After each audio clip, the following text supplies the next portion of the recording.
Bienvenue dans cette nouvelle édition du 12-15. Au sommaire, quelles actions ont réellement été réalisées par le président de la République algérien Abdelaziz Bouteflika cette année? Une question que beaucoup d'Algériens se posent à la fin de la première année de son 4e mandat, ce 17 avril. La jeunesse, une des priorités de la secrétaire générale de l'Organisation internationale de la francophonie. Michaël Jean a ponctué son voyage officiel au Cameroun jeudi par une rencontre avec le président du Conseil national de la jeunesse. Immersion au sein de l'association burkinabé pour la promotion des personnes aveugles et malvoyantes en fin d'édition. Elle s'occupe de l'éducation des jeunes enfants atteints de cécité depuis 1987. Mais d'abord, 6 personnes ont écopé de peine de prison, de peine allant de 2 à 6 mois de prison ferme pour troubles à l'ordre public jeudi en Guinée. Elles sont accusées d'avoir participé aux manifestations de l'opposition du début de semaine. Pour leurs avocats, il s'agit d'un jugement politique et infondé. De son côté, le porte-parole du gouvernement, Albert Damatan Camara, a garanti que la justice avait agi de façon indépendante. Le pouvoir qui prépare actuellement les négociations avec l'opposition sur le calendrier électoral, sujet qui avait déclenché ces manifestations. Le président algérien Abdelaziz Bouteflika boucle ce vendredi 17 avril la première année de son 4e mandat, une année où le président s'est fait particulièrement discret, ce qui amène les Algériens à s'interroger sur la réalité du pouvoir à la tête de l'État. Kekili Afetou. Qui détient le pouvoir en Algérie?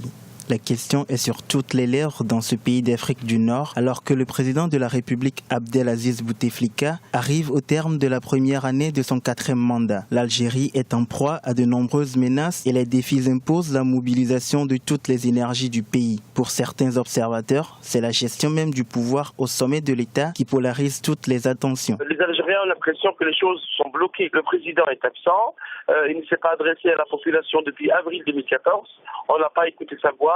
Il ne se déplace pas à l'intérieur du pays, il n'a réuni que 2 fois le Conseil des ministres, il ne se déplace pas à l'étranger. Et donc, il a promis de réviser la Constitution, le projet n'est pas encore venu. Il y a actuellement les prémices d'une crise économique puisque l'Algérie a perdu presque 15 milliards de dollars en raison de l'effondrement des cours pétroliers. Il y a des affaires de corruption un peu partout. Et donc, les Algériens ont ce sentiment que le pays est mal géré. Nombreux sont les Algériens qui ont le sentiment d'être dans un bateau sans véritable capitaine à bord, en dépit de la révision constitutionnelle de décembre 2008 qui permet au président de la République de s'arroger l'essentiel des pouvoirs. Mais le président Bouteflika semble très diminué depuis son accident vasculaire cérébral d'avril 2013. Les Algériens se posent des questions. Où va-t-on? Est-ce que le pays va continuer à être comme ça, pris en otage par le président Bouteflika et par son entourage, ou est-ce que les choses vont changer? L'opposition propose une transition démocratique, propose de changer les choses, mais là on n'a pas l'impression que le pays évolue malgré les moyens qu'il a, les moyens matériels, les moyens humains et financiers. Un état de santé qui n'a pas dissuadé Abdelaziz Bouteflika de postuler pour un 4e mandat à la tête de la magistrature suprême. Plus grave, le pays connaît l'une des pires crises économiques de son histoire du fait de la chute des cours du pétrole. L'Algérie tire plus de 95% de ses revenus externes de l'exportation des hydrocarbures et importe plus de 60 milliards de dollars de produits et services.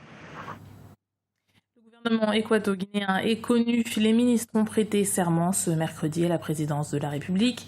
Ils se donnent à présent pour mission de diversifier l'économie du pays. Un reportage de notre correspondant Serge Kofi.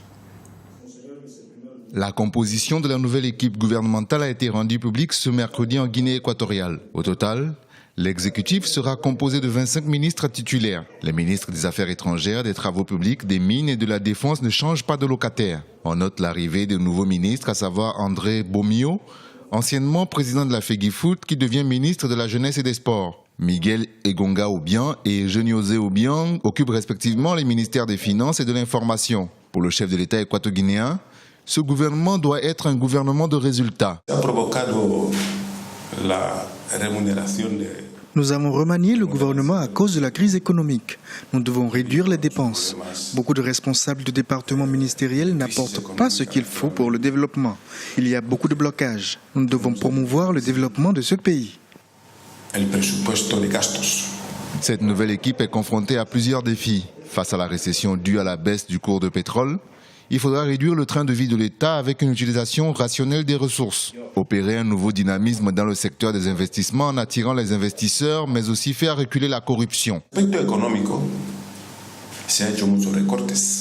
Sur l'aspect économique, nous avons fait beaucoup de recoupes et de réductions budgétaires. Des réductions que vous devez maintenir et respecter. Il faut augmenter les entrées. Plusieurs départements peuvent favoriser les entrées financières. Il y a énormément de défis. Mais beaucoup de fonctionnaires détournent de l'argent. Il y a trop de corruption. Je souhaite que la nouvelle équipe lutte contre la corruption. Avec une croissance en baisse et la réduction de la production du pétrole, l'ancien gouvernement a réduit les dépenses et les projets d'infrastructure. Les aspirations des Équato-Guinéens restent de plus en plus grandes. La mission de ce nouveau gouvernement sera désormais de diversifier l'économie encore fortement tributaire de l'industrie pétrolière. Dernier jour, ce vendredi 17 avril, de l'atelier sur la sécurité maritime et l'application de la loi dans le golfe de Guinée à Yaoundé au Cameroun. L'événement est à l'initiative du Centre d'études stratégiques de l'Afrique. Il a pour but de renforcer la coopération entre l'Afrique et les États-Unis en matière de sécurité maritime. Plusieurs représentants de l'état-major africain étaient présents, comme ceux du Gabon, du Ghana, du Nigeria ou encore du Congo. Des membres de la CEDEAO pour l'Afrique de l'Ouest et d'Interpol ou de l'Union européenne se sont également joints à la réunion. Et au Cameroun, toujours en visite depuis lundi, Michaël Jean, secrétaire général de l'OIF, l'Organisation internationale de la francophonie, est allé à la rencontre de la jeunesse. Une jeunesse qu'elle voudrait placer au centre des projets de développement initiés par l'organisation qu'elle dirige. Michaël Jean qui a insisté sur l'importance de la culture, de l'art et encore de l'information. Reportage de notre correspondant Narcisse Doumbé. Une francophonie agissante, une francophonie de proximité et soucieuse du devenir de la jeunesse, c'est le nouveau visage que Michaël Jean souhaite donner à l'OIF, l'Organisation internationale de la francophonie. Cette approche prônée par la secrétaire générale de l'OIF vise à accompagner de plus près les projets de développement dans les États membres. Au Cameroun, pays dans lequel plus de la moitié de la population est âgée de moins de 25 ans, les jeunes attendent beaucoup de la francophonie. Votre présence ici nous réconforte et souligne l'intérêt que vous-même et votre organisation portez à l'avenir de la jeunesse camerounaise en particulier. C'est pourquoi je voudrais croire qu'avec la bienveillance de Monsieur le ministre de la Jeunesse et de l'Éducation civique, la jeunesse camerounaise pourra bénéficier dans un proche avenir des facilités de l'OIF pour ses besoins de formation et d'encadrement dans diverses spécialités. Face à la montée en puissance des mouvements terroristes dans certaines zones frontalières du Cameroun, Michaël Jean invite les jeunes à développer des valeurs qui éloignent des discours extrémistes. Je veux vous parler de ces armes de construction massive. Et qu'est-ce qu'elles sont? Les arts, la culture, l'éducation, l'information, la sensibilisation, l'imagination, le désir de servir, la mobilisation. Appuyer les initiatives qui viennent de vous, les jeunes, qui viennent de la société civile, pour contrer ces discours d'incitation à la violence, pour contrer le désenchantement, pour contrer le sentiment d'impasse.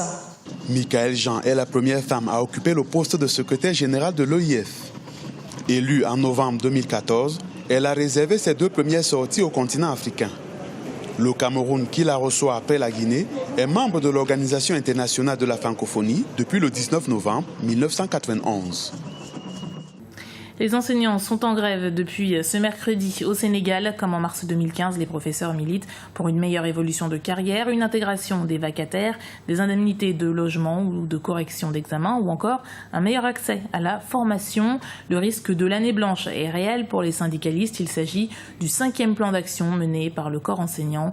Le préavis de grève est jusqu'à vendredi. Permettre l'insertion socio-professionnelle des aveugles, c'est l'une des ambitions de cette école du Burkina Faso. Elle dispense des cours à un effectif de plus d'une centaine d'élèves du primaire au supérieur. Elle intègre aussi des élèves aveugles dans des écoles plus classiques. Reportage de notre correspondant Wendiam Valentin Compaoré. Le handicap visuel n'est pas une fatalité. C'est la conviction de l'association burkinabé pour la promotion des personnes aveugles et malvoyants ABEPAM. Consciente de l'importance de l'éducation pour les enfants aveugles, cette association a créé l'école des jeunes aveugles au Burkina Faso en 1987. Objectif, aider à leur épanouissement ainsi qu'à leur insertion dans la vie active. Nous avons vu à l'époque que beaucoup d'enfants aveugles n'avaient pas accès aux écoles ordinaires. Que fallait-il faire? Il fallait offrir à ces enfants un cadre pour qu'ils puissent vraiment s'épanouir à travers la scolarisation. L'écriture et la lecture se font par ces aveugles en braille. Aussi, l'ABEPAM intègre ses élèves aveugles ou malvoyants dans des classes ordinaires d'autres écoles classiques dont les enseignants ne savent ni lire ni écrire en braille. Et pour la correction des devoirs, des enseignants spécialisés font le tour des établissements chaque jour, récupèrent les devoirs, les traduisent et les remettent aux enseignants des élèves pour correction. Je reprends textuellement ce qu'il a fait. Voilà. Textus, même chose. Ce que l'enfant a écrit, c'est ça, nous on reprend pour que le professeur puisse voir les fautes. Et s'il a des recommandations à faire à un enfant, qu'il puisse faire à un enfant. Débuté avec un effectif de 3 élèves et un enseignant, l'école compte aujourd'hui 149 élèves répartis dans tous les cycles scolaires. Au Burkina Faso, les personnes en situation de handicap représentent environ 1,2% de la population. Le journal de la rédaction, merci de l'avoir suivi. Retrouvez dans un instant une nouvelle édition du 12-15 sur Africa 24.